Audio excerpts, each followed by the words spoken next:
सकाळी हरी ठरवल्याप्रमाणे लवकर ऑफिसला गेला आणि संध्याची फाईल त्याने मागून घेतली आणि त्यावर कामाची सुरुवात केली.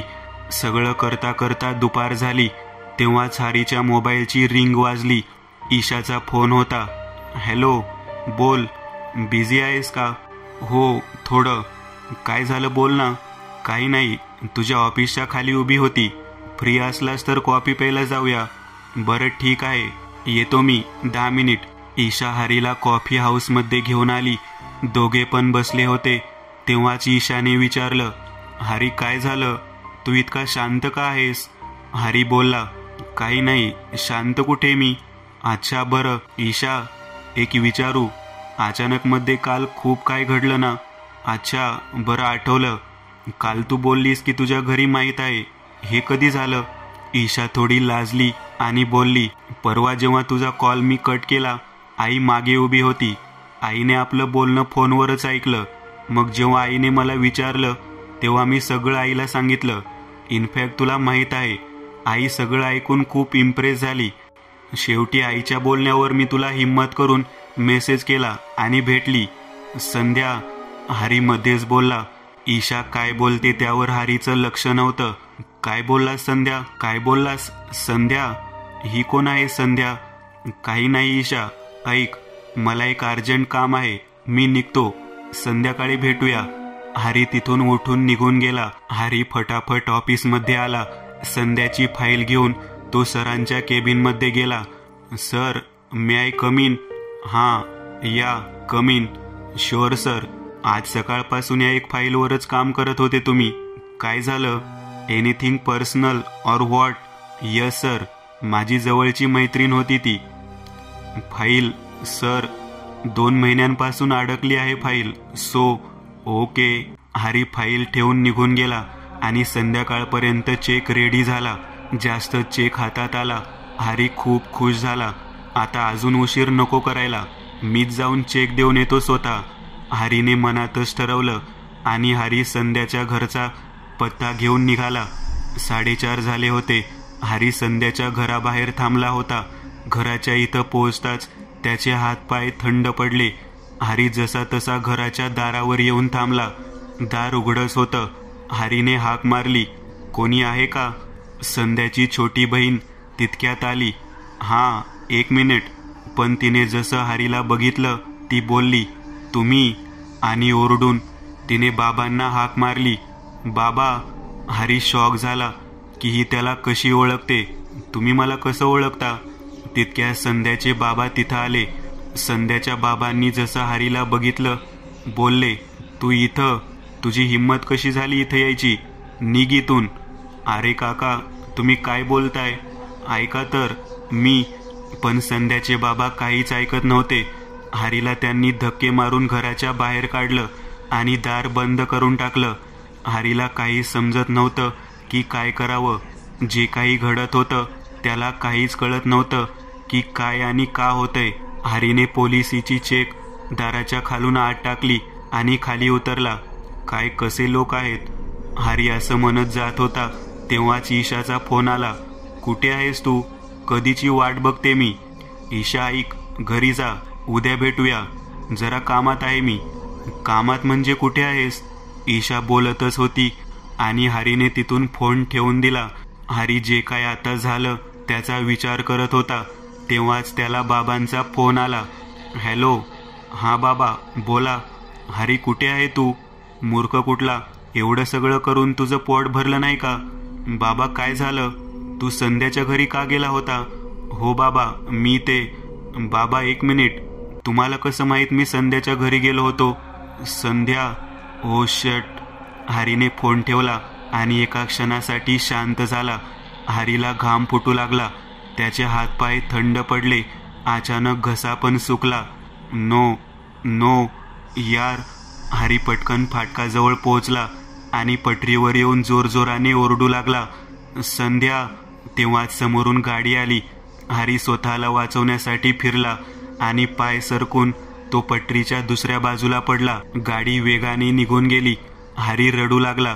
जसं तसं उठून उभा राहिला आणि परत जोरात तो ओरडला, संध्या प्लीज यार. हरीच्या डोक्यावरून रक्त येत होतं. तो रडत रडत जोरजोरात संध्याला हाक मारत होता. इथं एक बाजूने गाडी जात होती, पण संध्या काय आली नाही. हरी डोक्यावर हात ठेवून तिथंच बसला. घरून सारखा फोन येत होता. ईशा पण त्याला सारखं कॉल करत होती, म्हणून त्यांनी मोबाईल ऑफ करून टाकला. रात्र झाली, पण हरी काय त्या जागेवरून हलला नाही. रात्र झाली, 2:30 वाजून गेले होते आणि अचानक हरी बसल्या बसल्या खाली पडला. पडल्यानंतर जेव्हा हरीने मान वर करून पाहिलं, समोर त्याला एक वेगाचा प्रकाश दिसू लागला. तो प्रकाश हळूहळू त्याच्या जवळ येत होता. हरीला स्पष्ट काही दिसत नव्हतं. त्याच प्रकाशातून संध्या हळूहळू चालत हरीच्या जवळ आली. तिने त्याला हात देऊन उभं केलं. प्रॉमिस केलं होतंस ना तू की नाही येणार परत, मग का आलास? आणि हे काय वेडेपण आहे? इथं का बसला आहेस? रक्त येतंय, कळत नाही तुला? घरची वाट पाहताय. ईशा पण कॉल करते ना. हरी बस संध्याला एकटक बघत होता. त्याचे डोळे भरून आले आणि तो हळूच बोलला, संध्या. हां हरी, माझ्यामुळे तुझा जीव गेला ना, माझ्यामुळे तू आज. हरी, तुझी काय चूक यात आता? नाही संध्या, सगळी चूक माझी आहे. ईशासोबत ब्रेकअप नंतर मी खूप शांत राहायला लागलो. घरून काम आणि कामावरून घर, बस हीच लाईफ होती माझी. पण अचानक एक दिवस आलास. चल हातपाय धुवून ये, मी जेवण वाढते. नको आई, मी जेवून आलोय आज. अच्छा बरं ऐक, तुझ्या रूममध्ये बघ, तो एक कवर ठेवला आहे, बघून घे. आणि काय उत्तर आहे ते सावकाश सांग मला. ठीक आहे बाबा. हरी त्याच्या रूममध्ये गेला. बेडवर समोरच तो कवर होता, पण त्याने तो उघडून बघितलेच नाही. त्यात संध्याचा फोटो होता. हरीने कवर उचललं आणि रागात तो कवर डस्टबिनमध्ये फेकून तसाच झोपला. सकाळ झाली. हरी जसा बेडरूममधून बाहेर आला. काय मग, हो म्हणायचं की नाही? कसलं बाबा, काय? अरे तू फोटो बघितला नाही त्या मुलीचा? हा बघितला ना बाबा. मग काय, हो म्हणू ना. हरी शांत झाला आणि मग रागात त्याने हो म्हटलं. त्याने विचार केला की ईशाला आता माझी व्हॅल्यू कळेल. बरं मग, मुलीला बघून घे. तसं पुढच्या महिन्याला आपण साखरपुडा करून टाकूया, काय बरोबर ना? बाबांनी आईला विचारलं. हो मग काय, अगदी बरोबर. बाबा, मला ऑफिसचं खूप काम आहे, जरा मी नंतर भेटेन पोरीला हवं तर, आता नको. अच्छा ठीक आहे, पण लवकर बघून घे. हो बाबा. तसं मुलीच्याकडून हो आहे बरं का. तसं मला माहीतच होतं की तू पण हो म्हणशील, म्हणून मी पण आधी सगळं नक्की करून आलोय कालच. तसं संध्याला नंबर दिला आहे तुझा, बघ फोन येईलच तुला. बाबा, नंबर का दिला तुम्ही? अरे हो, चालतं की आजकाल. हरी जेव्हा ऑफिसला आला, तो शांत बसून विचार करत होता. तेव्हाच त्याचा फोन वाजला. अनोळखी नंबर बघून त्याला खात्री झाली की ते त्या मुलीचा फोन असणार. तरी हरीने फोन उचलला. हॅलो, कोण? हॅलो हरी, संध्या हळूच बोलली. तिच्या बोलण्यावरून तिची भीती स्पष्ट कळत होती हरीला. हा बोला, मी संध्या बोलते. हा बोला. काय नाही, ते काल काका मागणं घेऊन आले होते घरी. हां, तुम्ही बिझी आहात का? हवं तर नंतर बोलूया. नाही, तसं काही नाही आहे. अच्छा ठीक आहे. संध्याकाळी फ्री आहेस तू? हां ठीक आहे, भेटूया मग. हो चालेल. हरीने फोन ठेवला आणि तो विचार करतच होता की त्याला ईशाचा कॉल आला. हॅलो हरी, प्लीज भेट ना एकदा संध्याकाळी ऑफिस नंतर. ठीक आहे. हरीने एवढं सांगून फोन ठेवला. संध्याकाळ झाली. इथं संध्या हरीची वाट पाहत होती. तिथं हरी ईशाला भेटायला गेला. हरी येऊन शांत बसला होता. ईशा सारखं हरीकडे बघत होती. बस ना आता, किती तो राग. सॉरी ना शोना, माझं लग्न ठरलंय. पुढच्या महिन्याला लग्न आहे माझं. ईशा ही ऐकून शॉक झाली. पुढे काय बोलावं नेमकं तिला काय कळतच नव्हतं. हरी उठून निघून गेला आणि ईशा तिथंच बसून रडू लागली. हरी तिथून घरी जाण्यासाठी निघाला. तो विसरूनच गेला की संध्या त्याची वाट पाहत होती. तेव्हाच संध्याचा फोन आला हरीला. हरी फोन उचलताच बोलला, सो सॉरी, ते कामात लक्षात नाही राहिलं. ओके, तुला एक सांगायचं होतं. काय, सांग ना. हरीने संध्याला तिच्या आणि ईशाबद्दल सगळं काही सांगितलं आणि मग शेवटी बोलला, बघ मला थोडा वेळ हवा आहे. मी थोडं रिलॅक्स झालो की आपण भेटूया. ठीक आहे, काही हरकत नाही.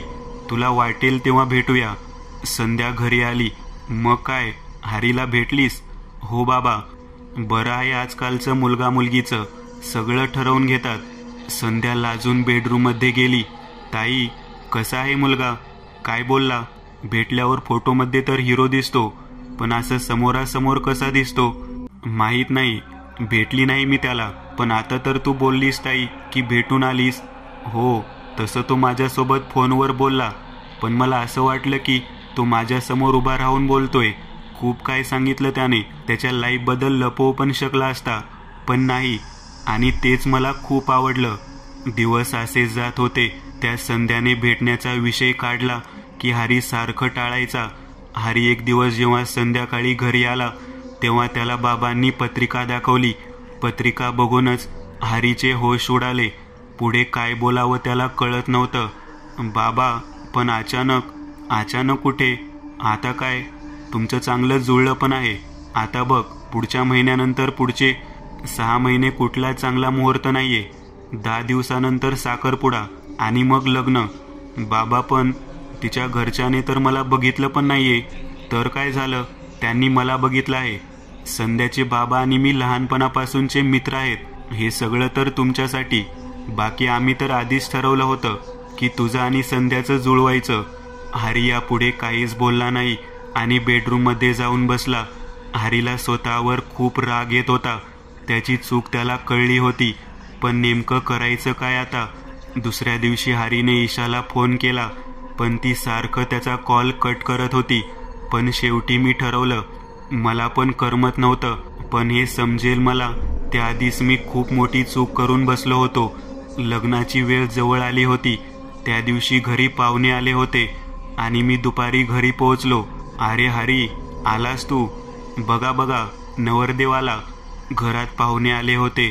त्यातून काही बायका हसत म्हणाल्या, बाळा, आता थोडे दिवस बाहेर फिरणं बंद कर. लग्नाची वेळ जवळ आलीये. पाहुण्यातून एक बाई बोलली, कुठे होतास? चल पटकन. आई, बाबा कुठे? बाबा आत बसले आहेत. हे बघ, हे तुझे बाबा. हे तुझ्या बाबाची आत्या आहे. पाया पड. काय झालं? असं का वागतोय तू? इथं आहे मी. काय झालं? बाबा आतून बाहेर आले. बाबांना बघून मी थोडं घाबरलो, पण मग हिम्मत करून पुढे जाऊन मी बाबांना सांगून दिलं, बाबा, मला लग्न नाही करायचं. काय बोलतोय? पाहुणे आले आहे. चल, मस्करी करू नकोस. भेट सगळ्यांना. बाबा, मी मस्करी करत नाहीये, खरंच बोलतोय. मला लग्न नाही करायचे. बाबांनी पाठी पुढे विचार न करता जोरात मला कानाखाली वाजवली. घरात एकदम शांतता झाली. सगळे माझ्या आणि बाबांसमोर बघत होते. हरी, काय बोलतोय हे तू? काय बोलतोय? निर्लज्ज कुठला? पिऊन आला आहेस का? थोड्या दिवसात लग्न आहे आणि आता हे असल्या फालतूपणा करतोय. अहो, ऐकून तर घ्या. काय म्हणतोय तो? बाबा, मी खरं बोलतोय. माझ्या मर्जीच्या विरुद्ध लग्न झालं तर मी नाही जगू शकणार. तुझ्या मर्जीच्या विरुद्ध? तू स्वतः बोललास. तू मुलीला पाहिलं, सगळं तुझ्या मर्जीने केलं, तरी? हरी, आपलं सोड, त्यांचा विचार कर. लोकांना ते काय जबाब देतील हे जर त्या मुलीला कळलं तर? बाळा, थंड डोक्याने विचार कर. काही विचार करायची गरज नाहीये. तुझी मर्जी असो नसो, तुला लग्न करावे लागल. बाबा, मी लग्न नाही करणार. मग निघ माझ्या घरातून. अहो थांबा, काय करताय तुम्ही? बाबांनी मला धक्के मारून बाहेर काढलं. 2 दिवस मी घराबाहेर होतो आणि या 2 दिवसात घडलं ते तुला माहीत नव्हतं हरी. संध्या म्हणाली, मी खूप खुश होती. सगळं खूप लवकर झालं. तुझं असं भेटणं, मग लग्न. पण कोणाला ठाऊक होतं की सगळं टेम्पररी होतं. त्या दिवशी मी कामावरून घरी जात होती तेव्हाच बहिणीचा कॉल आला आणि मग मला कळालं की तू लग्नाला नकार दिलास.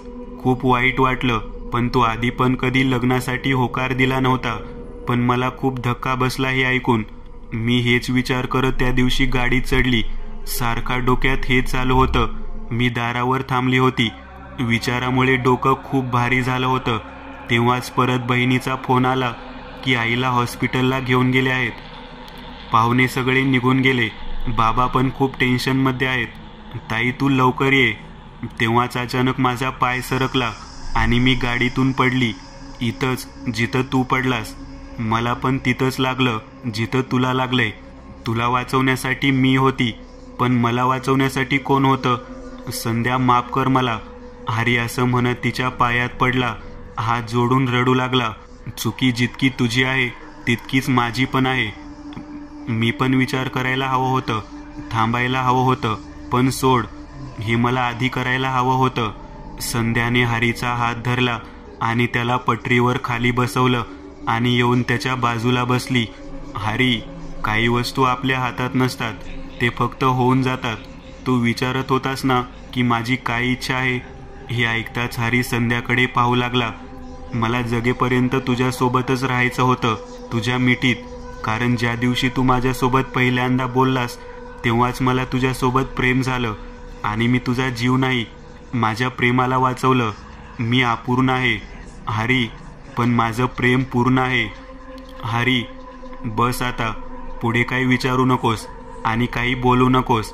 बस, जे काय आज झालं ते सगळं इथंच सोडून घरी जा. संध्याने प्रेमाने हरीच्या चेहऱ्यावर हात फिरवला आणि दुसऱ्याच क्षणी ती अदृश्य झाली. हरी घरी आला. अरे, हे काय झालं? फोन बंद आहे तुझा. अरे, रक्त कसं? काय झालं? आहो, ऐकता का? आईने बाबांना हाक मारली. हरी, हे काय झालं?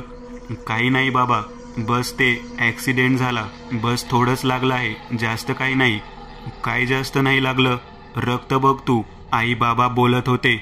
आईने घाव पुसून त्यावर पट्टी बांधली. पण हरी नुसतं संध्याच्या विचारात होता. त्याला दुसरं काहीच ऐकू येत नव्हतं. हरी उठून बेडरूममध्ये येऊन झोपला. गाडीच्या हॉर्नचा आवाज ऐकू येत होता.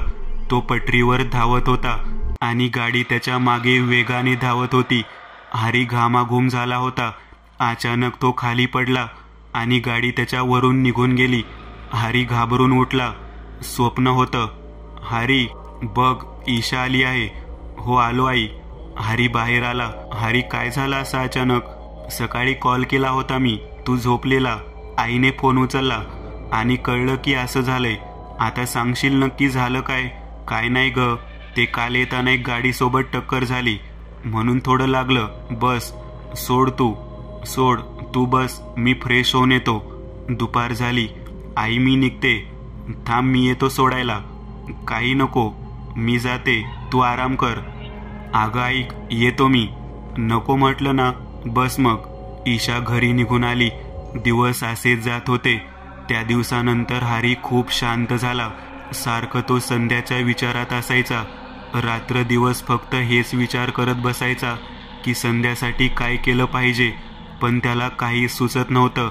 एक दिवस हरी ईशासोबत बसला होता. ईशा कधीची बडबड करत होती. मधीच हरी बोलला, संध्या. हरी, काय बोललास तू? ईशा. हरी काय बोलेन त्या आधीच ईशाला बोलली, बघ हरी, काय आहे ते स्पष्ट सांग. गेल्या काही दिवसांनी मी बघते की तुझं बोलणं वागणं बदललं आहे. नेहमी तू कसला तरी विचार करत असतो. सांग ना मला काय झालं आहे. हरी ईशाला बघत होता आणि बघता बघता रडू लागला. ईशा हरीला असं रडताना बघून बोलली, ए हरी, अरे काय झालं? रडतोय का तू? हरी, शांत हो. हरी ईशाला मिठीत घेऊन खूप रडला. ईशा, मला काही सुचत नाहीये की काय करू. हरी, सांगशील काय झालं आहे? ईशा, मला ना असे वाईट विचार येत असतात. सारखे असे स्वप्न येतात की मी रेलगाडीच्या पुढे धावतोय आणि गाडीने मला उडवलं. हरी, बघ, काय नाही होणार तसं. मी आहे ना सोबत. असं काहीच होणार नाही. शांत हो. त्या दिवसानंतर हरीने कधीच तो विषय कोणासमोर काढला नाही, पण त्याच्या मनातून ते सुटलं पण नाही. बघता बघता लग्नाची वेळ आली. आज हरी आणि ईशाचं लगीन होतं. अगदी थाटामाटाने लग्न झालं आणि ईशा हरीच्या घरी आली. रात्रीचे 2:30 वाजले होते. ईशा झोपली होती. हरीला सारखं संध्याचा विचार येत होता. हरी उठला आणि ईशाच्या कपाळावर चुंबन देऊन तो घराबाहेर निघून आला. हरी संध्याला भेटण्यासाठी पटरीजवळ आला. संध्या तिथंच बसली होती. आलास? मला वाटलंच होतं की आज येशील तू. Congratulation Hari, happy married life. Sandhya, मी तुला घ्यायला आलोय, चल माझ्यासोबत. हरी झटकन बोलला. हरी, हे शक्य नाही. तर मग काय तू अशीच भटकत राहशील? तुला मुक्ती कशी मिळेल? कधी ना कधी भेटेन हरी. मग जेव्हा भेटेल तेव्हा भेटेल, पण तू चल सोबत. हरी, मला नाही माहीत मला मुक्ती कशी मिळणार, पण एक क्षण, मात्र एक क्षण, एक अशी वस्तू, एक असं कामही पुरेल ज्याच्याने मला मुक्ती मिळेल. बस मग तो एक क्षण आपण सोबत शोधू. पण संध्या तू चल. बघ संध्या, तुझ्या प्रेमाला मी अपूर्ण नाही सोडणार आणि तुला आज माझ्यासोबत यावंच लागणार. हरी, तू खूप मोठी चूक करतोय. संध्या, आयुष्यात मी चुकाच जास्त केल्या आहेत, अजून एक मग. पण चल. हरी ऐक. हरीने काही ऐकलं नाही आणि पुढे जाऊन संध्याला उचलून घेतलं आणि खांद्यावर टाकून संध्याला सोबत घेऊन आला. New beginning. इथं हरीच्या जीवनातला एक भाग पूर्ण झाला. तो संध्याला घरी घेऊन आला. ईशासोबत त्याचं लग्न झालं, पण इथून त्याच्या जीवनात एक नवीन सुरुवात झाली. संध्याला घरी आणून हरीने चूक तर नाही केली ना? संध्याला मुक्ती मिळेल का? ईशाला संध्याबद्दल माहीत पडल्यावर ती काय विचार करणार? आणि सगळ्यात महत्त्वाचं, ईशा संध्यासोबत कसं राहणार? या सगळ्या प्रश्नाची उत्तर आपल्याला या कथेच्या पुढील भाग, अर्थात एका नवीन स्वरूपात बघायला भेटेल. कुठलाही निर्णय घेण्याआधी 100 वेळा विचार कर. रागात घेतलेले निर्णय नंतर खूप त्रास देतात. प्रेम होण्यासाठी बस एक क्षण खूप असतो, पण आधी त्या परिस्थितीला नीट समजून घ्या. व्यक्तीच्या मनाला व स्वतःला वेळ द्या. जीवनात सगळा खेळ निर्णयाचा असतो. एक चुकीचा निर्णय आपलं आयुष्य बदलू शकतो. मित्रांनो, आज पुरतं एवढंच. तुम्हाला जर काही गोष्ट आवडली असेल तर नक्की लाईक करा. तुमच्यापैकी बरेचसे जण व्हिडिओ लाईक न करताच पळून जातात, पण हा जर व्हिडिओ तुम्ही लाईक केला तर मला जरा बरं वाटेल आणि असेच भारी भारी व्हिडिओ बनवायची माझ्यात एनर्जी येईल. त्यामुळे नक्की लाईक करा. आणि अजूनही कोणी या चॅनलला सबस्क्राईब केलेलं नसाल तर लगेच सबस्क्राईब करून टाका. आणि बाजूची घंटी ती मात्र दाबायला विसरू नका. देवाची घंटी आहे ती. चला तर मग पुन्हा भेटूया अशीच एक आगळी वेगळी गोष्ट घेऊन पुढच्या